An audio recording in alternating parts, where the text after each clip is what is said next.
toda adoração. Graças a Deus. Meus irmãos, semana passada nós iniciamos então esse estudo da carta do apóstolo Paulo à igreja de Filipos, tirando assim desta carta aquilo que o texto nos mostra, felicidade. O apóstolo Paulo, ele expressa alegria, ele expressa felicidade nesta carta.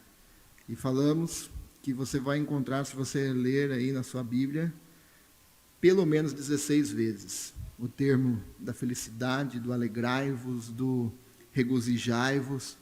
Você vai encontrar aí pelo menos 16 vezes.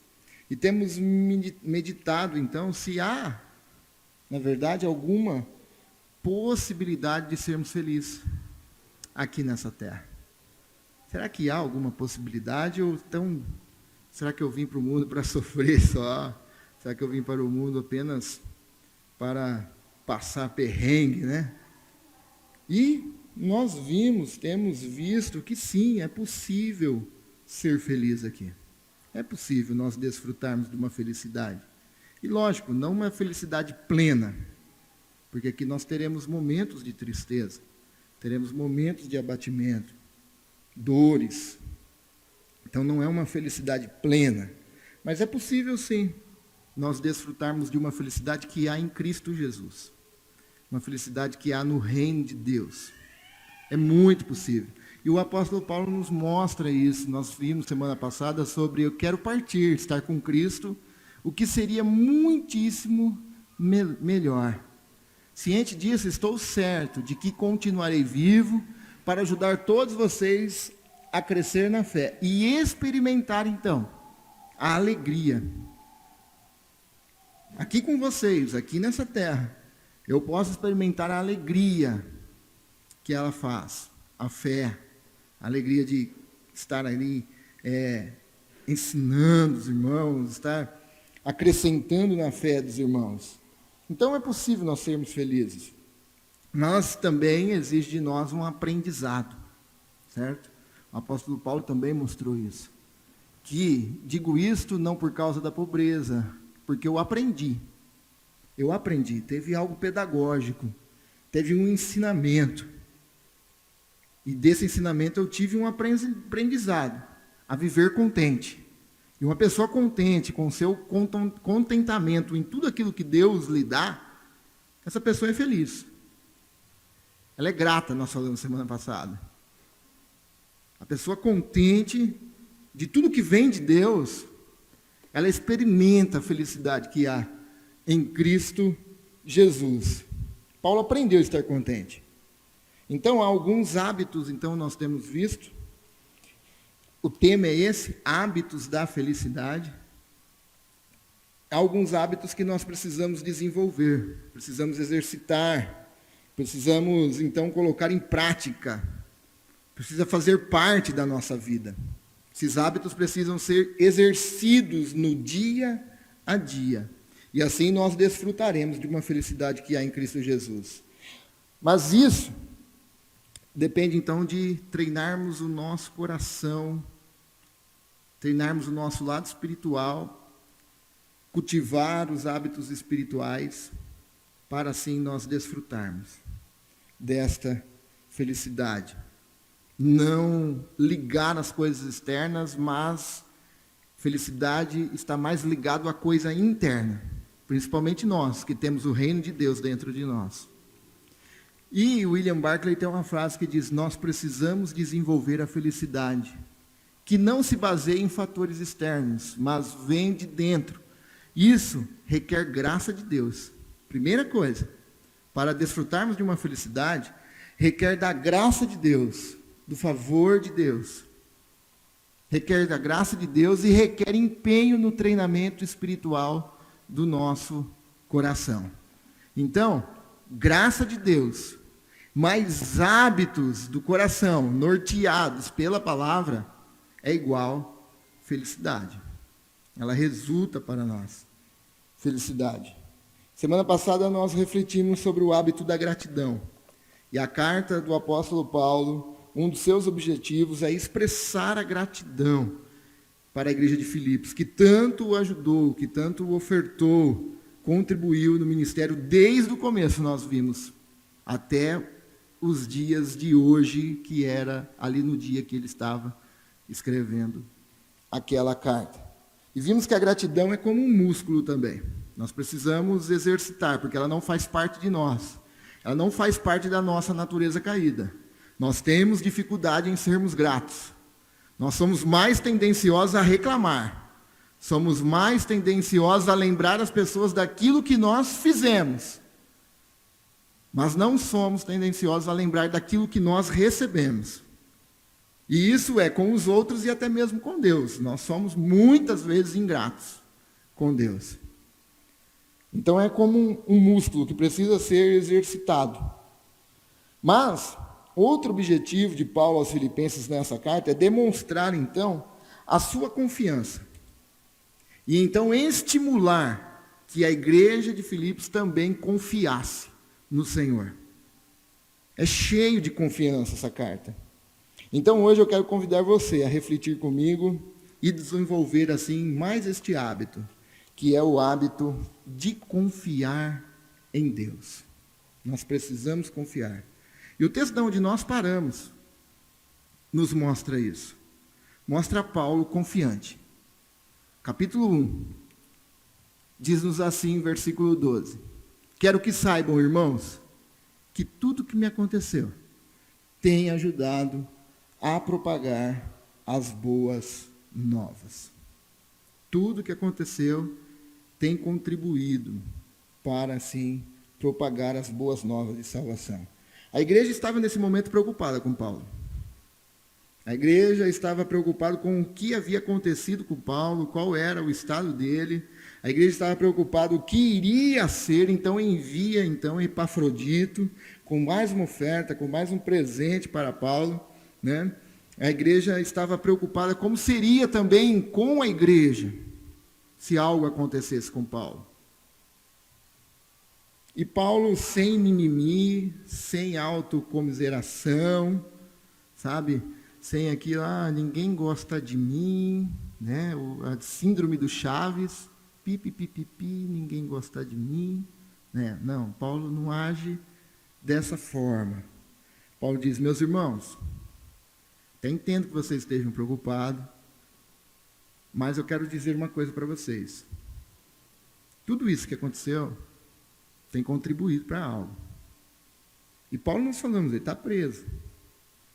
E Paulo diz, tudo o que eu passei tem contribuído para algo. E algumas coisas que Paulo passou. Atos 9, 23, 25, ele foi perseguido em Damasco. Atos 90, eu até coloquei aí um capítulo novo em Atos, né? Atos 9, versículo 26 ao 28, rejeitado, esquecido, 9:30, apedrejado e arrastado, 14, 19, preso e açoitado, 16, 19, 26, escorraçado, 17, 5 ao 13, preso em Jerusalém, acusado em Cesareia, 21, 27, 23, 31, sofre naufrágio em Roma, mordido por uma cobra em Malta e chega em Roma como prisioneiro. Meu Deus do céu, fala a verdade. Talvez no primeiro, no segundo, no terceiro, você já estava, Deus não gosta de mim. Não é possível um negócio desse. Talvez você no primeiro, no segundo, no terceiro, caramba, todo mundo me abandonou e até Deus abandonou eu. Não é possível. Se cair um raio, cai na minha cabeça também. Fala a verdade, meus irmãos, Paulo tem todos os motivos, assim, analisando dentro dessa ótica nossa, ele tem motivo para ser uma pessoa amarga. Porque eu e você, aposto que nós já nos tornamos amargos dentro de casa por muito menos. Paulo tem motivo para se amargurar com Deus, com as pessoas, com tudo aquilo que ele havia feito. Paulo tem todos os motivos para estar triste, decepcionado e também preocupado. Preocupado. Mas como pode acontecer tudo isso com alguém e ainda ele assim expressar confiança em Deus. A primeira coisa que nós vemos no texto é, Paulo olhava pela perspectiva de Deus. Paulo entendia que aquilo que ele via era muito pequeno. Então ele precisava entender e ver pela perspectiva daquele que enviou todas essas coisas, daquele que o enviou para Roma. Então, se ele olhasse de uma forma pequena, somente na sua, ele seria uma pessoa triste. Ele seria uma pessoa amarga. Mas ele entendeu que ele precisava olhar do alto e ver com mais amplidão as coisas. Isso se chama, meus irmãos, que nós já falamos, cosmovisão. Enxergar além daquilo que está ao nosso redor. Nós precisamos disso. Paulo sabia que havia e há um plano de Deus em tudo que acontece em nossas vidas. Não há nada que aconteça em nossas vidas que não sirva para nós de aprendizado. Nós já passamos por muitas coisas difíceis. Se eu perguntar para você, você já passou por muitas coisas difíceis. Talvez você tenha passado por muitas coisas difíceis, talvez você está passando por momentos difíceis. E se limitarmos a nossa visão apenas àquilo que estamos vendo externamente, nós ficaremos tristes, nós ficaremos amargos e amarguramos também os outros. Uma pessoa amarga, ela tem esse poder de amargar também aonde ela está. Nós temos passado momentos difíceis na história. Então, o que nós precisamos? Nós precisamos de uma cosmovisão. E essa é a história. E nessa história está eu e você. Nós fazemos parte. Hoje nós estamos nessa história. Nós estamos aqui. E aí nós vemos as coisas acontecendo nos dias de hoje. E o que está acontecendo na nossa história? O momento hoje é momento de morte. Momento de crise econômica. Momento de medo, momento de incerteza. E nós vemos tanta gente sofrendo, tanta gente passando dificuldade, pessoas morrendo, né? Pessoas morrendo. Difícil, porque nós vimos aí o tanto de gente que caiu lá no prefeito de São Paulo, né? E agora tem um monte de gente, coitado, né? Então, nós somos ruins, fala a verdade, né? Por causa do jogo lá, e aí ele deu uma entrevista e falou que era a única forma de levar meu filho, não sabia quando iria de novo, né? Nós somos tendenciosos, né? Então o momento é esse hoje, é morte, crise econômica, medo. E vemos essas coisas e às vezes nós falamos, onde Deus está? Como pode? Como pode Deus bom acontecer tantas coisas ruins nisso? E se nós não tivermos uma cosmovisão mais além, enxergar não só nós na história dos dias de hoje, mas saber então que, na verdade, Deus não fez isso no início. Deus fez a criação no início. E a Bíblia fala em Gênesis capítulo 1, versículo 31, que Deus contemplou toda a criação e eis que tudo era muito bom. Tudo era bom. Ele fez o homem para viver com ele, ter relacionamento com ele. Falou, a única coisa que você não deve fazer é comer desse fruto. Mas o homem, então veio a queda. Não era para ser desse jeito. Não era. E se nós não tivermos uma cosmovisão bíblica, nós falamos, não é possível. Se Deus é bom, por que nós passamos por tantas coisas ruins assim?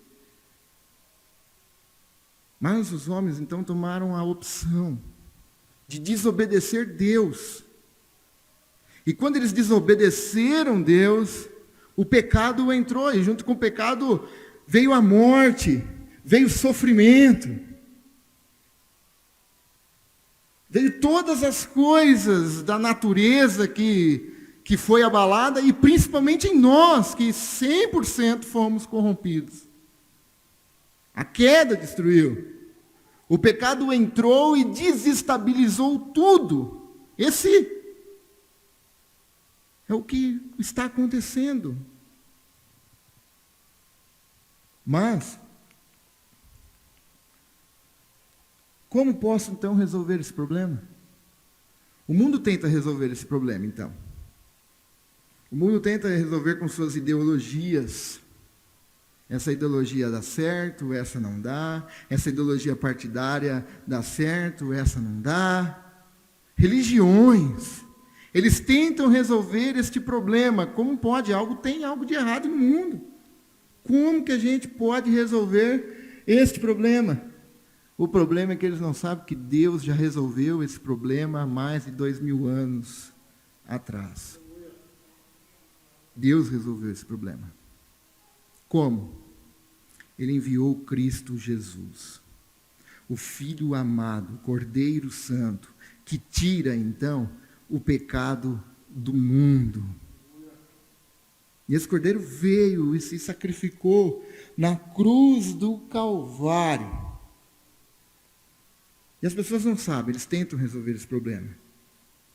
E então, nós não estamos sozinhos na história. Deus, então, conduz a história no mundo e em nós. Até chegar, então, a um momento em que não haverá nenhum mais pecado. Aqui para, então, nossa natureza caída, corruptível, se tornar incorruptível. Deus tem um plano para o mundo. E é isso então que Paulo entende, porque ele consegue enxergar na perspectiva de Deus, estando preso, sendo açoitado, passando por tantas coisas, como pode o apóstolo Paulo ver tudo isso, sofrer tudo isso, e falar assim, não se preocupem, porque tudo o que aconteceu contribuiu para a pregação das boas novas. Como pode? É ter essa cosmovisão bíblica, sabendo que o mundo não era para ser assim. Sabendo que tudo que Deus fez foi bom. E não há ideologia que irá resolver o problema. Não há, seja ela direita ou esquerda, nenhuma delas vão resolver o problema, porque esse problema já foi resolvido. Quando Jesus, o Verbo, se fez carne e entrou na história, pagando o preço dos nossos pecados, e agora Ele conduz, então, vem conduzindo ainda a história até chegar à conclusão perfeita. Quando nós pensamos, então, que irá acabar, não, será o início de um dia que nunca mais se acabará. Já pensou? Porque a Bíblia nos diz que Jesus brilhará e resplandecerá. Então não haverá noite. Será um dia que iniciará e não terá mais fim. A partir daí, então, nós começamos a entender como Paulo, então, via o seu sofrimento, então, e dizia, não se preocupem. Não se preocupem. Porque tudo o que aconteceu, Deus estava movendo a história. O sofrimento de Paulo resultava, então começamos a entender por que Paulo tinha alegria. Porque o sofrimento resulta em alegria quando nós entendemos que Cristo está fazendo isso para um maior propósito. Eu sei que quando eu sofro, muitas vezes nós perguntamos, por quê? Mas essa não é a pergunta certa. Não é a pergunta certa. Essa era a visão que dava confiança a Paulo. Olhar na perspectiva de Deus e saber que nada, absolutamente nada, fugia do controle de Deus. Porque Ele está dirigindo a história desde o início. Desde o início. E isso nos chama, então, para a segunda verdade sobre o hábito da confiança, que é, então, além de olharmos na perspectiva de Deus, nós devemos olhar para o propósito. Não fixar os nossos olhos no problema, mas olharmos para o propósito. E note que Paulo, em tudo que ele passou, ele olhou pela perspectiva de Deus e também olha para o propósito. Não do porquê, mas ele ora para quê? Para que estou passando por isso? Para quê? Ele diz, pois todos aqui, incluído toda a guarda do palácio, sabem que estou preso por causa de Cristo.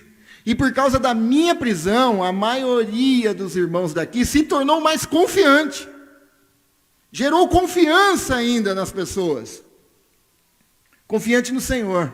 E anuncia a mensagem de Deus com determinação e sem temor. A pergunta não é o porquê, a pergunta é para que eu estou passando por isso? O que existe de pedagógico nisto que eu estou enfrentando? Para que está acontecendo tudo isso no mundo? Tem um propósito e Deus está conduzindo a história. Paulo tinha um propósito, Paulo também tinha um chamado, uma vocação. Paulo disse, por causa de Cristo eu estou aqui. É pela causa de Cristo Jesus. Há uma causa no meu sofrimento. E esse sofrimento não resulta em alegria se não for por causa de Cristo. A nossa felicidade não está à parte de Jesus. A nossa felicidade está condicionada em estarmos em Jesus. Por isso que vemos um homem, assim como nós, que herdou o pecado também, de carne e osso. Mas falando, vocês estão preocupados, mas toda a guarda agora sabe que eu estou aqui por causa de Jesus. Isso é testemunho. Eu sou o testemunho vivo. A minha prisão, minhas algemas, como ele diz em Efésios, eu não sou prisioneiro de César, eu sou prisioneiro de Cristo. E essa algema, essa prisão, é testemunho para essas pessoas. Há um propósito nisso. O propósito de tudo o que passamos tem que extrair de nós, então, a pergunta, para que estamos passando?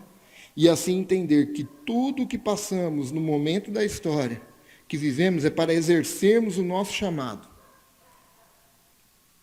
Tudo o que acontece no mundo tem um propósito para mim e para você. E eu quero dizer, é para exercer o teu chamado como discípulo de Jesus.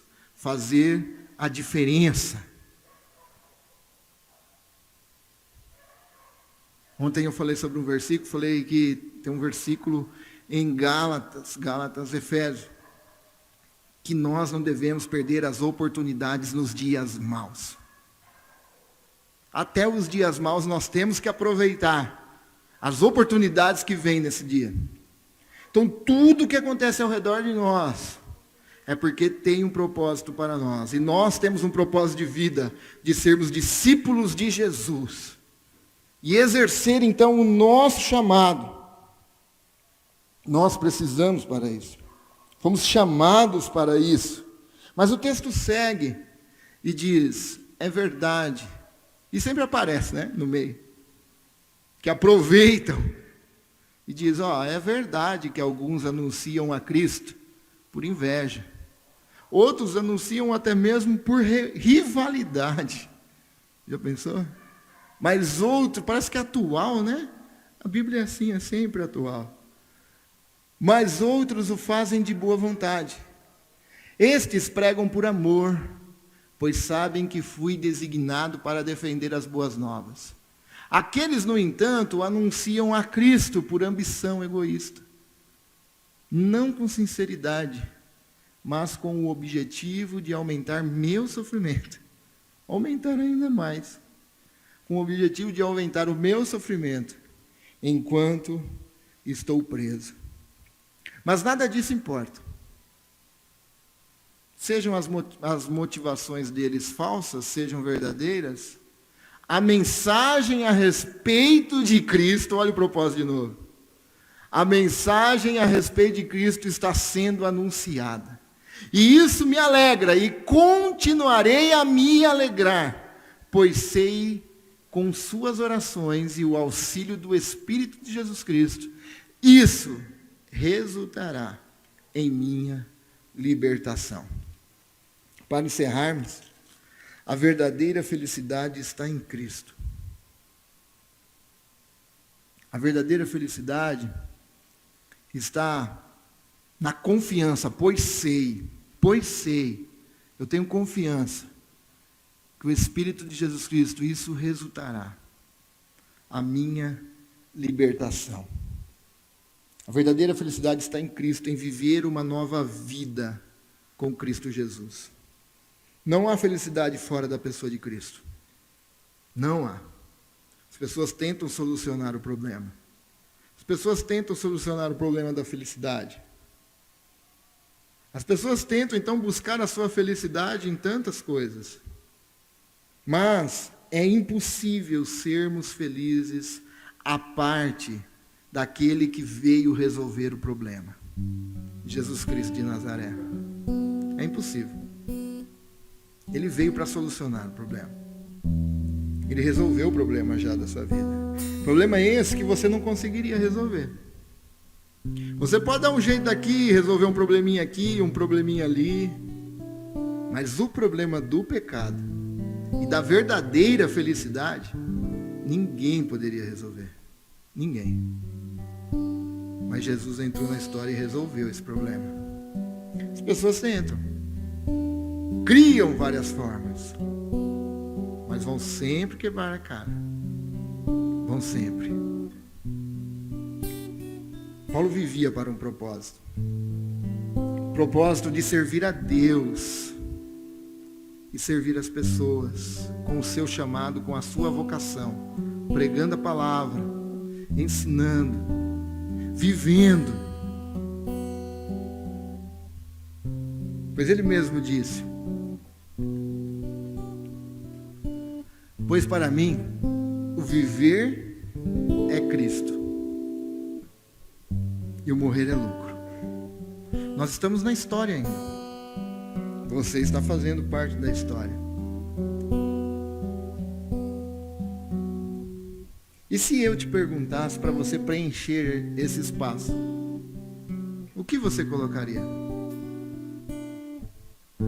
Eu sei que talvez você diga Cristo. Eu posso dizer Cristo. Mas o grande problema é que Jesus sabe se é de fato o que eu colocaria ali. Porque quando nós dependemos agora do que colocamos, isso nos mostrará em quem está a nossa confiança. Isso nos mostrará qual é a condicional da nossa felicidade.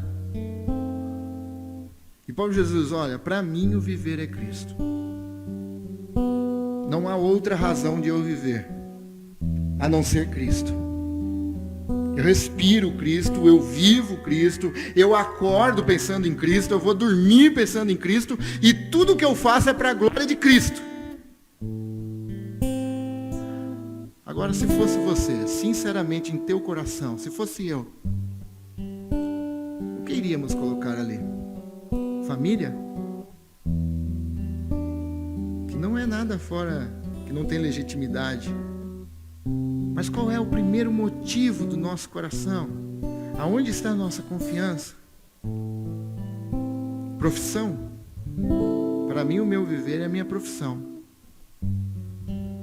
Para mim o meu viver é conquistar coisas. Aonde está o nosso coração? Aonde estamos depositando confiança? Aonde?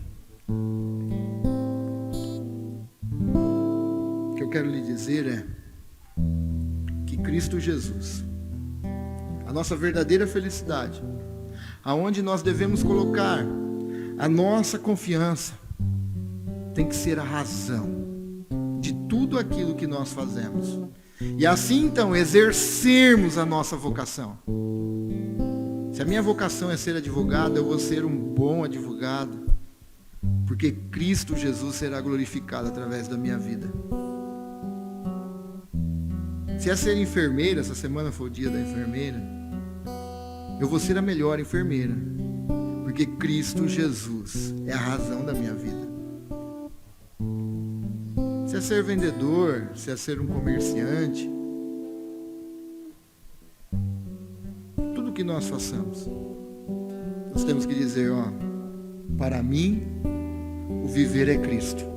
E tudo que eu faço, eu estou exercendo o meu propósito, o meu chamado, a minha vocação, que é glorificar a Cristo Jesus através das minhas atitudes, através dos meus testemunhos, porque aqui todos sabem que eu estou preso por causa de Jesus. E muitos desses que sabem já são conhecedores da palavra. Então não fiquem preocupados, confiem, para refletirmos e praticarmos. Aprenda a ver as situações na perspectiva de Deus e confiar nele. Para de fazer uma leitura naquilo que acontece conosco, externamente, e pensar, não é possível. Tudo dá errado para mim. Não é possível. Como se diz, se eu plantar uma árvore de dinheiro, nasce uma árvore de boleto. Não é possível um negócio desse. Parece que tudo dá errado. Eu acho que você não passou nem um pouquinho do que Paulo passou, sim? Não passou. E Paulo disse, tudo isso contribuiu. Tudo isso. Aprenda a ver as situações na perspectiva de Deus e confie nele. Confiar. Se jogar em Deus.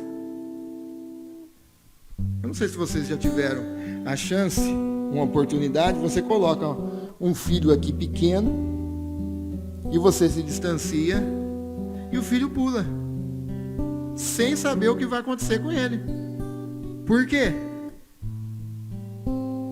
Porque ele confia. Ele sabe que o pai vai segurar. O pai vai segurar. Então não olhe as coisas externas, mas olhe na perspectiva de Deus e se joga em Deus. Se joga em Deus, confia nele. Confia em Deus. Aprenda a olhar nos propósitos de Deus e no propósito do seu chamado. O que está acontecendo ao meu redor que me chama para exercer o meu chamado? O que está acontecendo? Qual é a conversa que está rolando aqui onde eu estou, que é um convite para exercer o meu chamado? Para exercer a minha vocação? Quais são as dificuldades do mundo hoje? Qual é a dificuldade no meu trabalho? Qual é a dificuldade na minha cidade? Qual é a dificuldade no meu bairro? É um convite 24 horas para exercermos o nosso chamado. Está lá, nos alertando, chamando, despertando. E muitas vezes nós colocamos lá, como eu disse ontem, alguns irmãos estavam online, colocamos no modo cochilo. Acorda, mas vai lá, coloca no modo cochilo. Desperta mais 10 minutos, coloca no modo cochilo. As coisas acontecem ao nosso redor. Isso é um convite para exercermos o nosso chamado. E viva uma nova vida, uma vida para Cristo. E confiando nele, você experimentará a verdadeira felicidade. Eu quero dizer a você aqui presente ou virtualmente, que Deus resolveu o problema da felicidade, perdoando-nos dos nossos pecados, fazendo aquilo que ninguém poderia fazer. É verdade, o mundo não era para ser assim. Não era. Não é possível, tanta coisa ruim. Não era para ser assim. Mas o pecado entrou, a queda do homem veio. Mas só que existe uma coisa, o Cordeiro de Deus já havia sido padecido antes da criação do mundo. Então, Cristo entra na história e resolve o problema. E com o perdão dos nossos pecados, nós somos inundados, então, de uma felicidade que há em Cristo Jesus. Você nessa noite, você pode desfrutar dessa verdadeira felicidade. Não que você não terá dias difíceis, que você não terá dia triste. Não, não é isso. Mas existe algo no reino de Deus que não é comida e nem bebida, mas é paz, alegria e gozo no Espírito. Eu quero convidar a você neste momento a fechar os seus olhos e vamos orar. Se você, no seu lar ou aqui presente, quer experimentar dessa verdadeira felicidade, ore comigo. Ore comigo. Pai, em nome de Jesus, eu quero te agradecer, Senhor.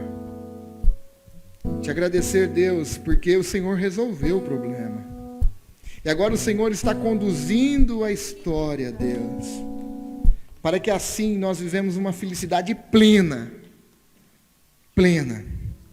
em um lugar que não haverá mais dor, não haverá mais choro, tristeza, nem morte. E este lugar é contigo para toda a eternidade. Eu quero te agradecer, Deus, em nome de Jesus.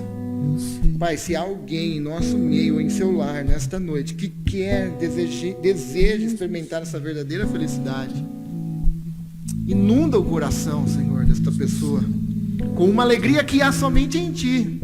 A alegria de sermos perdoados dos nossos pecados. A alegria de nos sentirmos então e sabermos que somos filhos de Deus, filhos teus. E somos herdeiros, co-herdeiros com Cristo. Eu te louvo, Deus. Te louvo, Senhor. De sabermos então que nós podemos ser felizes, Pai, confiando em Ti, se jogando no Teu colo, Deus. Porque o Senhor nos segurará. Eu te agradeço, Pai. Abençoa cada um nesta noite. Em nome de Jesus. Amém.